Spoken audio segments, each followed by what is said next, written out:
ची पायात मंडळी, मला तुम्हाला एक प्रश्न विचारायचा आहे. पायात चप्पलही नसलेल्या व्यक्तीची पायात महागडे शूज घालणाऱ्यांच्या सोबत शर्यत लावणं, याला स्पर्धा म्हणायचं का हो? हा प्रश्न विचारण्याचं कारण आहे, भारतीय शेतकऱ्याला अमेरिकेच्या शेतकऱ्यांच्या सोबत आता कडवी स्पर्धा करावी लागणार आहे.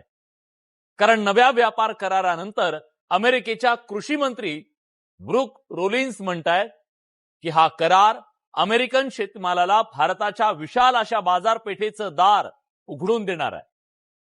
जर हे खरं असेल तर प्रश्न आहे, यात भारतीय शेतकरी टिकेल का हो? त्यामुळे भारतीय शेतकरी एका चिंतेत आहे. तर सरकार म्हणतंय की हे एक शेतकऱ्यांसाठी संधी आहे. खरं काय? मुळात अमेरिकन शेतकऱ्याच्या सोबत भारतीय शेतकरी स्पर्धा करूच शकत नाही. कारण अमेरिकन शेतकऱ्याकडे हवामानाचा उपग्रह आहे आणि आपल्या शेतकऱ्याची नजर आभाळाकडे आहे. त्यांच्या हातात हार्वेस्टर आहे आणि आपल्या शेतकऱ्याच्या हातात नांगर आहे. त्यांचं शेती उत्पादन एक नफा आहे आणि आपल्या शेतकऱ्यांसाठी उत्पादन जमिनीनं दिलेली एक खोल जखम आहे. अमेरिकेत शेतकरी अडचणीत आला तर सरकारी तिजोरी उघडली जाते.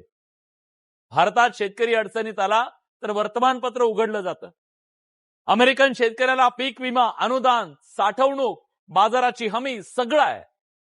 आमच्या शेतकऱ्यांच्या डोक्यावर कर्ज, चिंता आणि आत्महत्येची बातमी आहे. त्यांच्या पायाखाली सगळ्या सुविधा आहेत, आपल्या पायाखाली काटेरी वाट आहे. अशा वेळी दोघांना एकाच वेगानं चालायला सांगणं कसली स्पर्धा?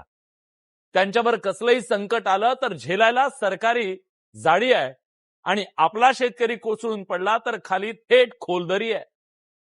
आपला शेतकरी दररोज निसर्गाशी लढतोय, दोन हात करतोय, व्यवस्थेशी झुंजतोय आणि देशाचं पोट भरतोय.